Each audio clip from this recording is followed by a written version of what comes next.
Hi, can you all hear me? This is on? Okay, great. Thanks, Bill. That was awesome. I learned a lot, actually. So I really appreciate it. So it's lovely to be here, and I really thank you all for taking a chance on me and taking the time. Today I'd like to speak to you about the book Contemporary Prayers to Whatever Works, which you may have seen around, but here's that book. And what led up to it, a trio of practices that sustain me related to it, and my own experience of prayer. And then after I speak for about 20 minutes, you can ask me any questions you have, and then we'll take a closer look and do a writing activity around it as well. So to kind of craft your own prayers for whatever's happening for you right now. So about 10 years ago, I went through a dark time. I was increasing my commitment to inner and spiritual work to find greater joy and happiness, as many of us do, I think, and the opposite happened. I naively thought that if I were good, things would go well. But as happens in human life, a series of losses took place instead. Among these were the suicide of a friend. A high school age student that I was working with was killed in a gang-related shooting, financial losses, and the end of a relationship, which also came with the dissolving of a home. And in the middle of all of these, I moved in with my parents at age 35, which I thought I'd be there for 2 weeks, and it ended up being 2 years. And somehow for me, that was like the biggest crushing blow. I don't quite know how, but just my ideas about my relationship with them made it like really a blow to my ego too. So these were the circumstances. And there was a lot of lying face down on the floor and not getting out of bed at that time. A few well-worn practices guided me through this time. These were reliable, familiar railings that helped me through the disorientation and sadness. They were a meditation practice, an art practice, and an unconventional form of prayer. I'm going to talk a little bit about each of these and how they intertwined. So for about a decade and a half, I had been practicing insight meditation, mindfulness meditation, vipassana meditation. They're all kind of words for similar things. Attending on Thursdays a half-day retreat in Cambridge, Massachusetts. I'm originally from Boston. I now live in Ann Arbor, by the way. And on Thursdays, this half-day retreat was with a handful of people. It's pretty informal. The practice is often to notice what's happening in the body itself through the 5 senses, and also to watch the activity of the mind as it changes like weather. And I was supposed to be noticing in this way on one of these days, but as often happens with humans, and particularly with artists, creative ideas cropped up, often as fully formed projects. These turned into conceptual art projects, which basically just means an art project that has kind of an idea, a question, or a philosophy behind it that's being explored through the art. And so for me, these conceptual art projects take a variety of different forms. Sometimes they're sculptural, sometimes it's an installation, which means I sort of take over a whole room or something. Sometimes it's a book, and that's a more recent development for me. All different kind of art media for different situations, questions, ideas that I'm exploring. So one project presented itself in this way as I was facing packing up my worldly possessions at that period of time, finding storage and leaving behind all of it for the unforeseeable future. And before I show you what came of it, this one art project, I just want to say at that time, it felt like when a rocket launches and then like this huge chunk of it falls away, that it's designed to do that, but then it goes a little further out and then another piece of it falls away. It felt like that was what was happening at this time. Like I thought like, okay, that's gone and now I'm good. And then this huge other piece would fall away and it just kept happening. It felt like the rug was being pulled out from the rug kind of situation. So in the middle of that, this project showed up while I was facing all of this moving and packing. This is called Empty Full. And it's an open kind of windsock in the volume equivalent of everything that I own. So it's a giant empty windsock. The volume of every book, pair of shoes, cooking utensil, my car, my bike, my body, all of this was calculated to create the size of this empty tube. And a list 14 feet long by 5 inches was unfurled on the floor of all of these items for viewers to read as they walk through. So I'll show you a couple more images. Oops, the wrong direction. So here is the inventory of everything that I own. And here's just, it was installed on Bumpkin Island in the Boston Harbor for a 5-day art encampment that was taking place there. So I put this up and people could walk through, and it was my way of dealing with this time of moving, and it's a slightly kind of compulsive project, but it just helped me, okay, I know what I'm going to do. I'm going to list everything out. And that came to me while I was meditating one day. The creation of the list, the math equations and problem solving involved in this project gave purpose and meaning to the packing, the moving, the storing, and it helped me to say goodbye to a former life and home. A second example of how art and meditation carried me through this time arose during walking meditation. At the meditation center I was going to in Cambridge, walking meditation is interspersed in 20-minute intervals with 40-minute sitting sessions. And the point, as I understand it, is to slow down and notice walking itself, the lifting, the placing, the contact, the shifting of the weight from foot to foot, the connection with the ground underneath me, and to return to this as the mind veers off again and again, as it does. So on this particular retreat, my mind was like 5 talk radio stations playing all at once. I had a headache, and I had a huge resistance, both to the experience of this meditation retreat and to myself. In fact, there was kind of an active self-loathing going on. In the midst of this, a thought popped into my head while I was doing this walking meditation, and the thought was a question, and the question was, what if there's nothing wrong with me? This question was startling to the point that I stopped in my tracks in the middle of walking to consider it. This question somehow changed everything. What if there's nothing wrong with me? When the walking session was over, I wrote it on my hand so that I wouldn't forget. I found that glancing down at this question written on my hand was so helpful and delightful that I made this, a temporary tattoo with this question written out on it. I've shared this tattoo with others as a practice tool and a little art piece in and of itself. They have some of these at the Kripalu Yoga Center in Stockbridge, Massachusetts, which seems perfect if you think about everybody going there to heal, revive, or sometimes to try and fix or perfect themselves. And for a while, they were like a real big seller. So back to 2009. After the death of my friend David in the middle of that dark New England winter, it felt like the bottom was dropping out of the bottom, as I mentioned. There was only one thing that I felt like doing, and I sat down and made one simple ink drawing after another. Sorry, I keep losing my place on the page. I've done this often with the focus on the process of making marks rather than on making a picture or having a plan.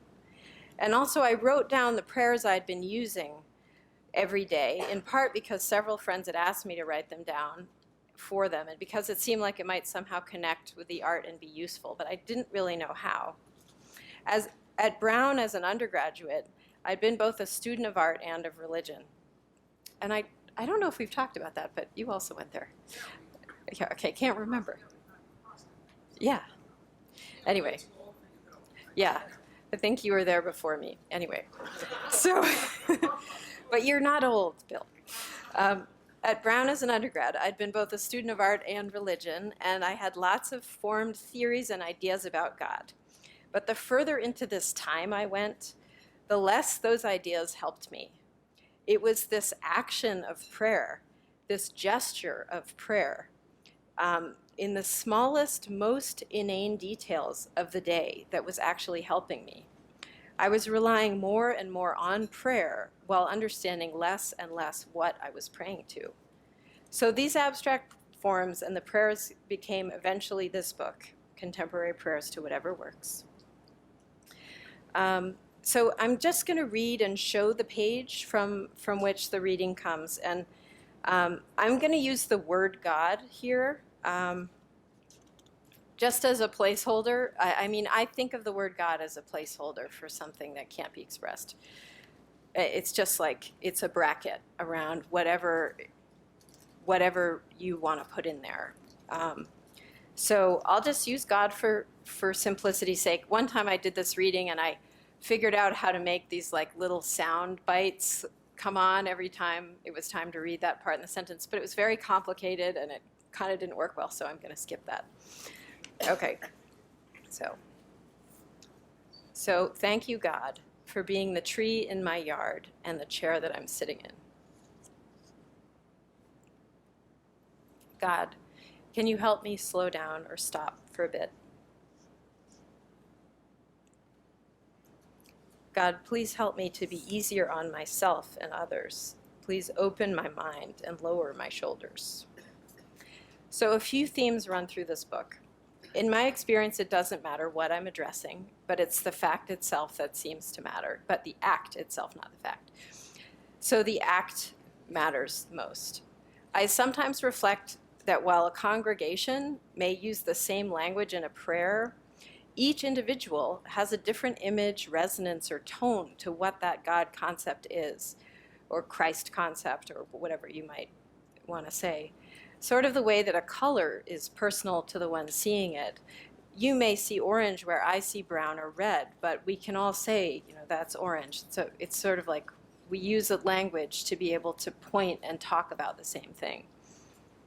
Okay, here's another one. God, help me to keep my mitts off this thing and to let the situation unfold on its own.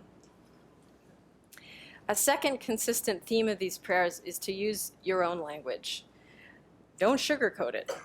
There are actual swears in this book of prayers because when I'm really upset, that's what comes out of my mouth. I have found that at times when I've gotten really honest and taken it directly to prayer without kind of cleaning it up, I have felt a deep connection and a closeness in response. The phrase, keep your mitts off it, is something my dad used to say. So that language was personally meaningful to me and had a lightness and a familiarity that worked for me in that prayer, and it ended up in the book. A friend once shared that it's been important to find or make a spiritual practice fit you like your favorite sweater, something that fits you like no one else's, just yours. And I agree. Here's another one. God, I'm full of fear. I need your help. I've also found there is no need to have a spiritual experience or to feel moved or pious to effectively engage in prayer. And it's also been useful to me to keep a prayer open-ended instead of outcome-specific. I'm sure many of you have heard that before in some form or another. I've found this works better for me than thinking that my little brain can hold every variable and solution in it. These larger forces are way more creative than I will ever be, and the responses can be nuanced, humorous, uncanny, and surprising. This one is my best friend Stephanie gave me this one. God, please take this relationship and make it what you want it to be and show me the truth. So this is the only one in the book that wasn't penned by me, and she gets a little attribution, but I just love this prayer. What's important, it seems, is that prayer demonstrates and practices that I'm not in charge. Just by the act of saying a prayer, I'm acknowledging that. That I remember that I'm connected and I'm practicing connection. It's like when the Buddha touched the earth, Mara came and challenged him and said, like, what right do you have to sit under that tree and meditate? And that caused the Buddha to just go into connection. And prayer is like that as well. And the third is that, so it's I'm not in charge, that I'm practicing connection, and that I can rest right in the act of prayer.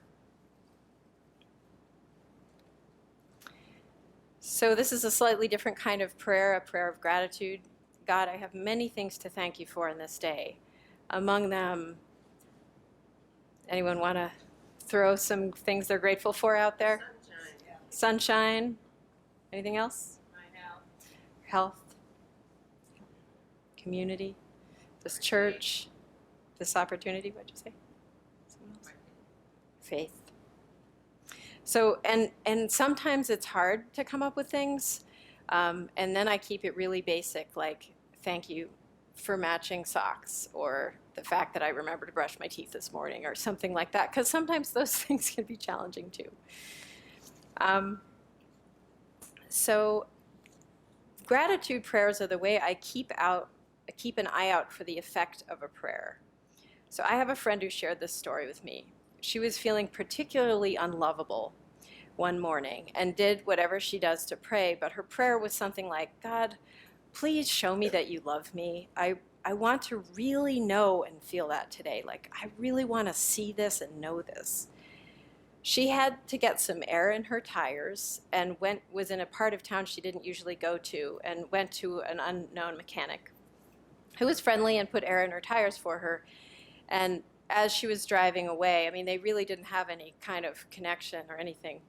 As she was driving away, she rolled down her window and thanked him. And in his response as she was driving away was, "We love you, we love you, we love you." Like this mechanic out of the blue just started saying that. And it was the day of her prayer where she asked to be shown, that she's really loved. So that, a gratitude prayer at the end of my day or as a pause in my day can help me see where I'm actually in collaboration, where God is showing up for me in my life. Sometimes it's that specific and immediate, but often it's more subtle, and sometimes there's nothing, of course. Giving thanks for specific moments throughout the day is a way to look for the effects of responses and to see a collaboration unfold. So God, please be with me throughout the night tonight. Hold me and help me to rest. So a word about the intimacy and the very personal language of these prayers. Because I'm human, I'm communicating in a human currency of personal relationship. Whatever I'm communicating with may not have ears or arms, but I do, and that's how I relate at this time. And this will likely change and keep changing as my experience of a higher power has over time. So it's in essence an act of connection and a break in the brain's illusion of separateness. God, help me to be grounded and connected to myself right now, and please remove whatever blocks that connection. Finally, I use prayer for selfish reasons because I find it to be extremely practical.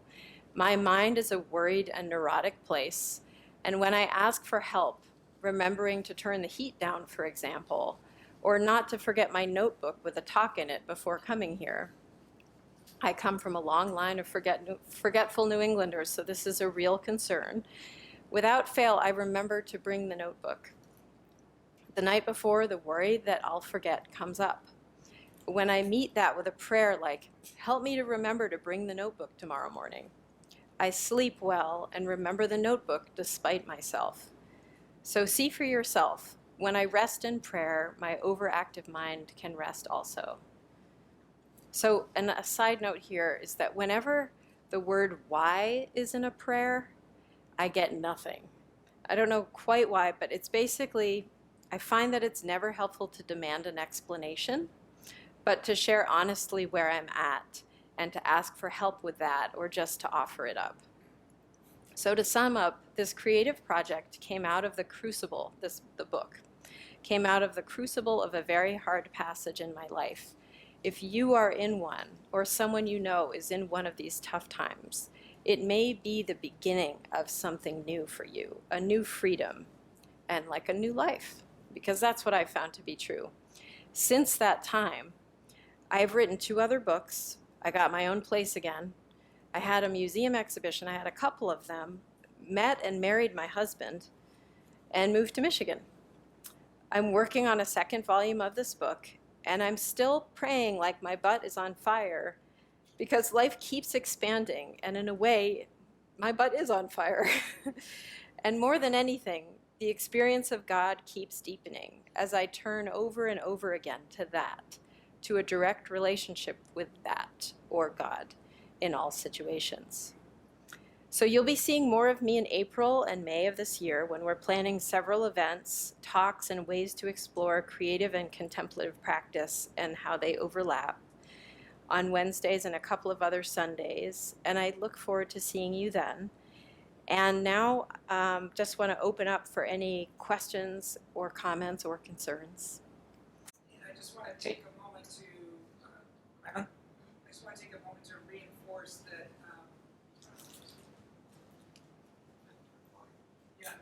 We're going to turn that off, but I want to reinforce that what's going to happen is as a kind of post-Easter practice for us. We've had some great Wednesday night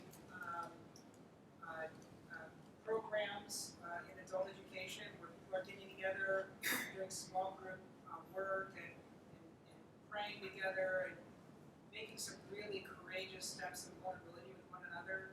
And in the Christian tradition, there's a saying by Anthony, which is that a bow that is held taut for too long will lose its ability to send an arrow, right? The tension will just evaporate. And so we wanted to maybe shift it just a bit by actually having Hannah lead us through some artistic practice where she does some incredible work and she maybe brought some pictures with these kind of beautiful, simple conceptual steps with blocks, with changing the space, with writing prayers.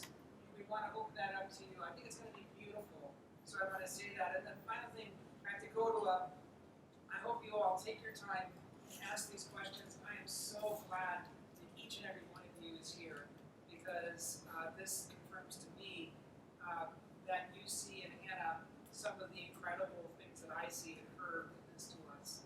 And so I'm so grateful for what you said, Hannah, today. And particularly the thing that you said about why is going to be my takeaway. That's going to just fuel me through the week.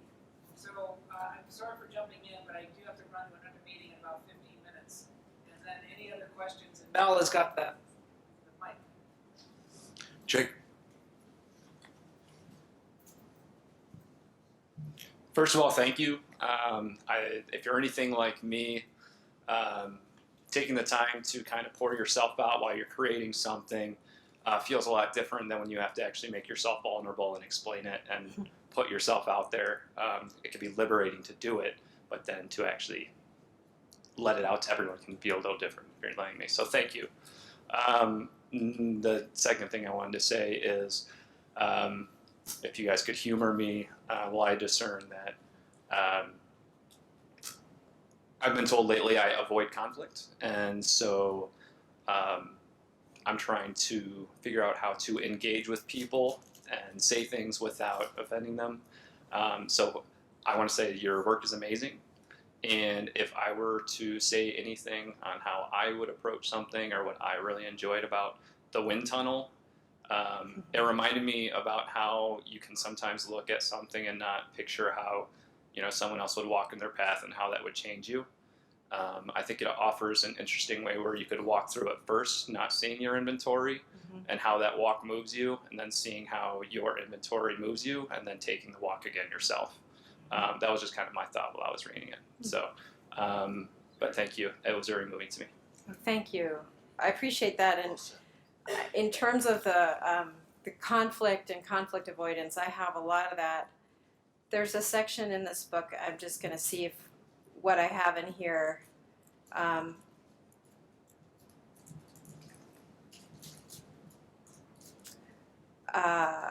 Let's see.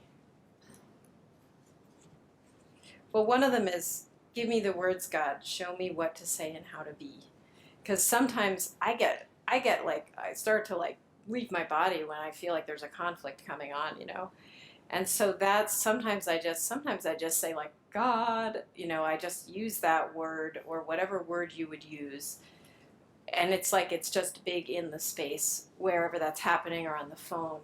And before this talk and before anything where any fear comes up, I will say, God, please go before me so that you're there before I get there. And just guide me, show me how to do this. And if I pray for things to be easy and then they're not, I kind of know like they had to be the way they were. I did my part to just sort of clear whatever might have been blocking the ease in me. But then sometimes they're just these hard, like this book came out of something so hard. And there were definitely conflicts involved in that time of my life. And all of that felt necessary. So I don't know if that's helpful, but there are a few others. There's a section in this book called Others that relates to others. Any other questions or comments? I'm glad you, oh, do I need this? I'm glad that you brought up gratitude because I feel like I've had probably the most challenging time of my life in the last few years. And what's gotten me through has been my faith, obviously loved ones and support, but gratitude, because when things are going bad, I have found it, it's easy to have a little pity party. And I actually allow myself one for a day or so. But then I'll say, that's it. That's what you get. Now you're done. Stop crying. Put your big pants on or whatever and get going.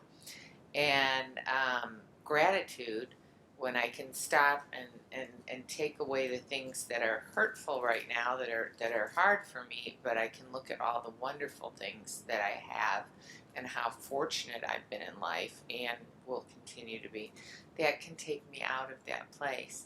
And I love that you also kind of reconfirmed that writing things down. You wrote a book when you were going through a very hard time. I really believe that sometimes if you can just sit down and write the thoughts that you are feeling, somehow it can lift you. Just getting it on paper, so it's not just mulling around in your head. So, yeah, thank you very much. I've enjoyed listening. Yeah. One other thing that brings up for me is that journaling has been really helpful. And sometimes when I've gone through one of these crucibles, I feel like there's been more of a conversation with my higher power. And sometimes that happens through journaling.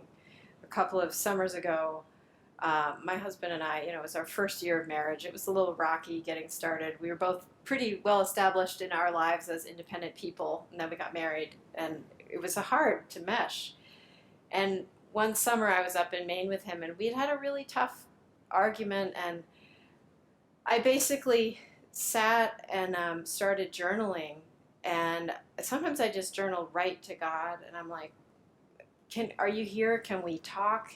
And I'll hear like a yes, and then there's basically we have a conversation in my journal, and sometimes it's like, oh no, this is just me, but other times it's like what's being written down it's revelation to me. It's something that I don't want to hear, or it's something that is not in my language, or it's just like gives me relief.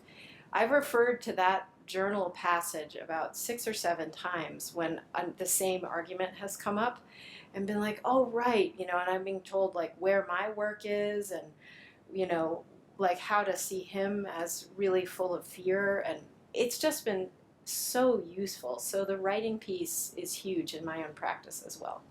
So thank you. Any other questions, comments, thoughts? I don't have a question or a comment. I just have a real appreciation, and I can feel in the people around me as well. So I don't want you to think that a lack of comments means you're not resonating. We're really deeply moved by you, and I'm wondering, how did you two meet? And we're so glad that you're coming. She already told me she's not missing any of them. So I have like 1,000 questions, but not all are for right now, and I just want to thank you. Thank you. Well, how we met was I was at the Detroit Art Book Fair at a little table at Trina Sof's cafe, and it was the last day. It was like the last hour of the last day, and Bill just showed up in plain clothes and, started laughing out loud when he looked at this book and bought a copy, and then called me half an hour later and bought 20 copies, which was thrilling to me. And then, we started talking, and then he came and met me and bought 20 more copies, and so. Because people were buying them here, because I did in one sermon I shared two of Yes. your prayers, one of which I think was the one you were looking Yeah. for Jake. Yeah. I can find it. And what I loved about it is Hannah brought so many things together. And just to say, just because I also sense curiosity, the thing that I learned about Hannah is I would say, you want to meet for coffee, and for me that means a fancy place that makes a mixed coffee drink of some sort that somebody with tattoos is doing. So I was like, let's meet at the local public library. I'm like, really? I said, okay. So we go to the public library, and she takes a tea bag out, and she gets hot water from the place. Such a New Englander. Puts it in, and I was that is so, you're Maine, right? You're from Maine originally? Boston. Yeah, well, Boston. Close enough, Yeah. really. That's so New England, right? Yeah. So I was and me, I was I wanted something really fancy. Reusing the tea bag. Well, I do like a nice cup of coffee too. We can go to Zingerman's sometime. Yeah, that'll be our next one. Okay. I want to offer one more thank you. Yeah. It's just a quick one to you, Bill. You bring some really amazing people through I these know. doors. I'm So, super impressed. Hannah, he's kind of like a rock star around here in general, and it'd be really easy to just be that. But I'm so, I can't even count the number of people you've brought into our world that I feel my world's expanded by and I'm inspired by, and I just thank you for that. I'd like to thank you too. And I was really inspired by your speech, and thank you for bringing your creativity, your brilliance, your clarity to us. Thank you. Thank you. Well, just know if you're going through a tough time, you might be up at a podium having people praise you a couple years later and be like, great. It's almost like I kind of lost my fear of, well, that's not true. I still have fear of other people's opinions, but when things get really bad, you kind of lose some of that stuff that isn't really as true. Here's one that I think Bill was just referring to. It's, God, please show me where I may be at fault in this situation. Indicate if action is needed on my part. If so, come with me, okay? Better yet, go before me, so you're already there when I get there. Thank you. So, all right. Other questions? Did you have?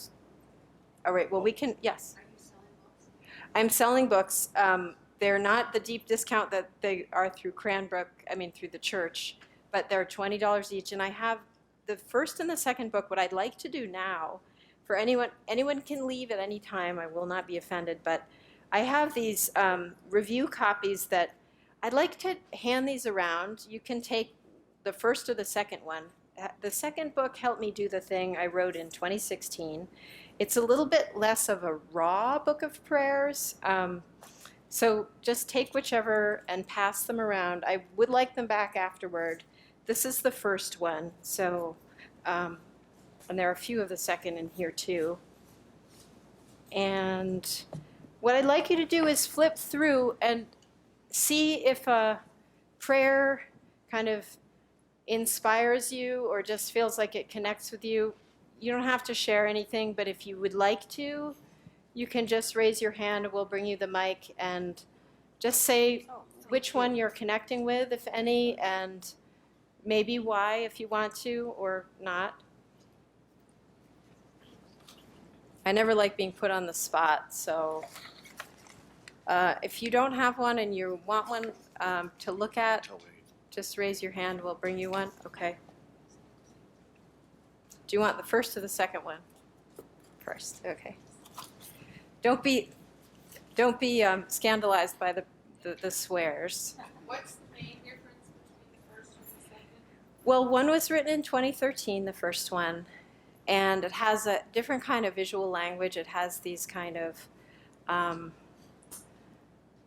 like these types of forms that are made with ink and brush.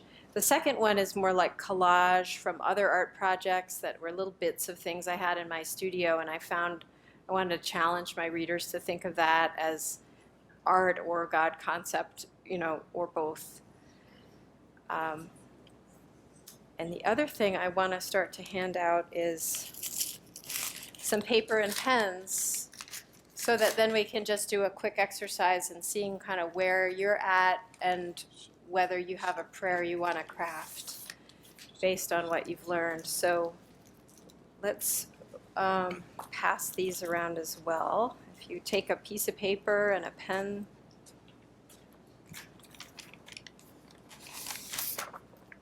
And if you feel inspired, just raise your hand. You can do it with a mic or not. Which one is kind of resonating with you right now?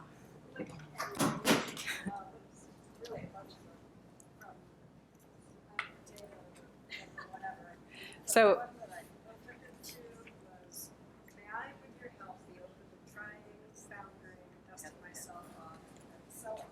here, let me read that out loud with the mic.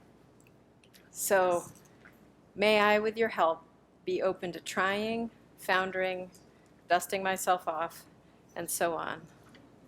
That's from the second book. It's on page 77.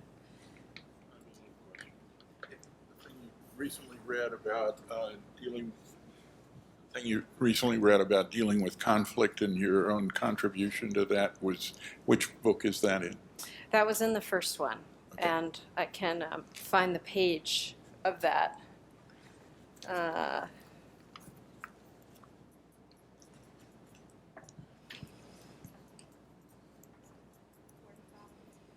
Page 45.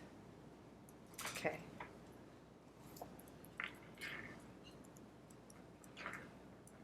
Okay. Anyone else have one they just want to share what's resonating, maybe why? Yeah. Well, there are a lot here that resonate for me as an overthinker, but I like God. I have a tendency to overdo it in the fill in the blank department, and I need your help. And I think I'm going to be using that every day I find myself overthinking or overdoubting something. Thank you.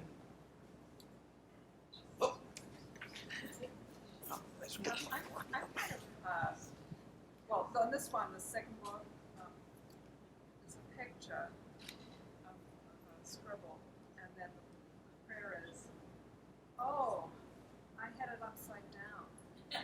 Thank you for the new view," which I think is actually so much of life, that the situation changes based on your perspective, how you see the problem, the situation, the opportunity changes the perspective that you.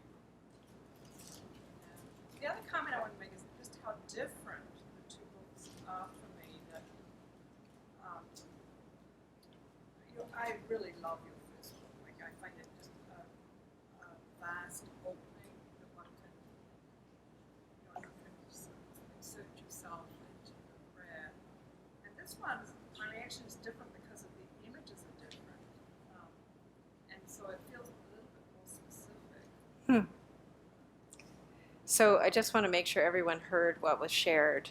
The first comment, well, the second comment was how different the two books are and the specificity of the second book, which is very interesting. I haven't heard that before. And the specific prayer that you liked in the second book is, oh, I had it upside down. Thank you for the new view. And there's the image is sort of on its side in the big image, and then a different view in the second.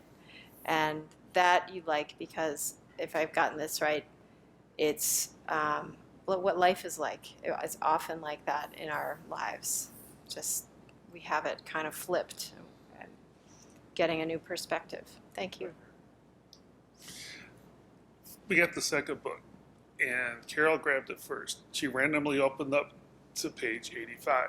We put the book down. I shuffled through it. I opened it up to the exact same page.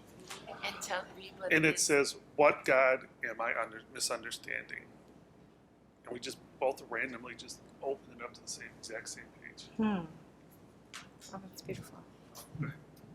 Hannah, I am an art therapist, and what you are doing, like journaling and drawings and things like that, are done in art therapy. And art therapy uses art to help people go through the problems in their lives. And there's some horrific problems out there, and I go through that with my clients.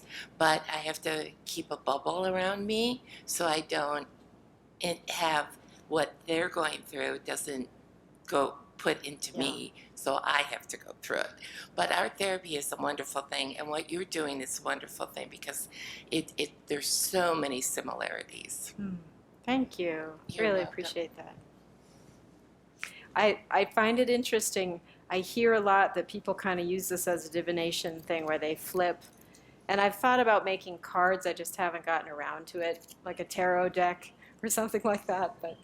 But that's great. It's really fun to hear. Thank you.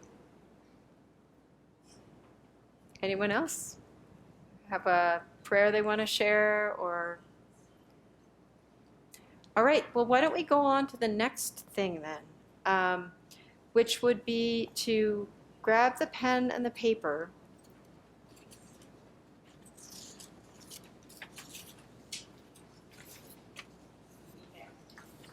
Oh, if you don't, let's make sure everybody does. So I also am a coach. My coaching practice is called creative pioneering, and it really ends up being kind of more like helping people kind of connect with their own spiritual guidance system. But I like using the prompts of coaching in exercises like this because making lists is easy for most people, and answering an open-ended question, they're just very useful tools. So we'll use a little bit of that right now. So let me know if you don't have pen and paper. Raise your hand and we'll get you some.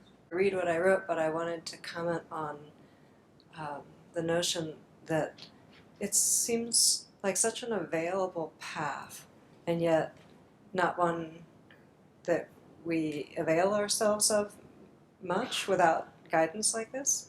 And there's the combination of intimacy and immediacy that is profound. And I was struck by how peaceful I felt after putting down what felt like a burden into a simple prayer. Thank you. Thank you. I'd like to add, we just did a series here on Wednesday nights. It was around St. Ignatius. And in it's called the Ignatian exercises. It's a spiritual exercise. But in his writings, he talks about how he got there. And it's 1453, just to put this in context. In 1453, St. Ignatius was talking about when you pray, have a conversation with God. And we let that get away from us somewhere. And it's people like you that help and bring it back. And that's a big part of what our series is about this spring, is trying to get close. And you get close by talking, by feeling, by being honest. So I think this is going to be fabulous and you're so welcome to be here. Thank you. I'm so honored to be here. Thank you. Can I ask a question? Yes. How about we do one and then two? Yes. I'm more curious whether I'll just say, sometimes I think my prayers are help me not. Mm-hmm. Not to be or not to do or not to think or not to judge. And I'm curious how you change that into a more productive, open opportunity, because it seems like the not prayer is kind of pretty tight and not very doesn't have a lot of potential in it. So That's a great question. What I understand about the human brain, and we're using the human brain as a medium when we're you were using language and our thinking to make prayers. So when that happens, the human brain doesn't hear negatives very well. So if you say, don't think about like a purple lizard, we're all thinking about a purple lizard, right? So if my prayer is like, help me with jaw tightness when I sleep, you know, so hold me, help me to rest. Please take care of my body and my health, are ways to, it's not to be a Pollyanna and only say nice things. It's to give my brain a new neural pathway to go down in a way by coming up with language for what I want that actually is something that's sort of whole and unified in and of itself. It doesn't have to be perfect. And sometimes, like one of the prayers someone liked and shared about in the second book is just, I feel like a potato. You know, sometimes you just feel like a potato, or like I'm out of ideas. This is all I have to offer, but I'm still connecting there. So it's never going to be perfect. I'm never going to get the language all perfect, but it's a practice. And over time, I mean, there's lots of books about the power of positive thinking and intention setting, things that I do deal with in my coaching too. And it is something that gets easier as the more you practice.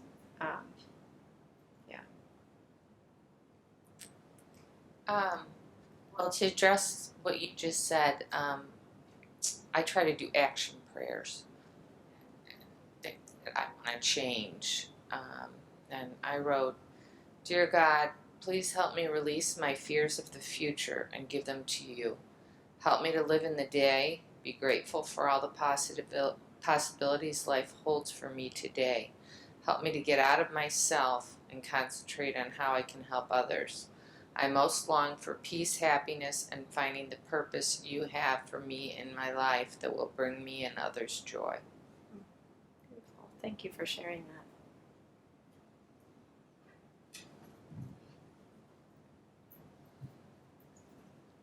Has anyone else had the experience of talking on your phone and you're trying to get ready to go out to do something else that's important, but the person you're talking to is also important, and all of a sudden you cannot find your phone anywhere, and you say, I'm sorry, I've got to go, I can't find my phone and I've got to go. And the person on the other end takes a deep breath and says, you're talking to me on your phone. That's what God does. You're talking to me on your, God, can you help me? Can you, I've got to go. I can't find my phone, and I can't find my keys, and everything's just a mess. You're talking to me on your phone. That's lovely.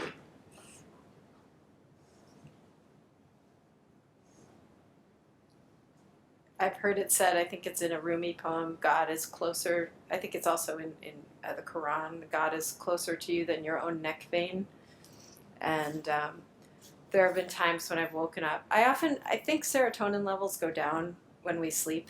So we wake up in garbage mind often with worry in that half awake sleep state. So sometimes my best days start when I just wake up and go, God, you know, like, because it's already gone off kilter and I haven't even opened my eyes. And so it can really help me. But sometimes I hear back from God in my own voice. Like I do what I do in my journal, but then I just talk to myself. So I look completely crazy. But sometimes I've even gone, God, and then I hear, yeah. And I'm like, then I just start laughing because it's like there's no separation and it's right here. But I do think that's something that just comes even when it feels like you're kind of faking it or you're just like not feeling anything. It's just a practice. And at that time when I was really having a hard time, I was praying my butt off, but I was also, you know, not getting what I wanted. And so, but over time I started to feel, like when my mom used to, she helped me learn how to ride my bike. And she was fairly absentee as a mom, working mom and all of that. But I remember there was something about having her right next to me and then realizing she wasn't there. Like that was very liberating, but I felt very loving that she helped me learn how to ride the bike. And I feel like my relationship with God is kind of the opposite, where I think I'm biking by myself, and then I realize, like, God's right there, you know, like totally spotting me and everything. So anyway, I don't, just went off on a tangent. But anyone else before we kind of end for now? I'll have, if you want to see more about my work, I think there are some things on the website for Christchurch Cranbrook.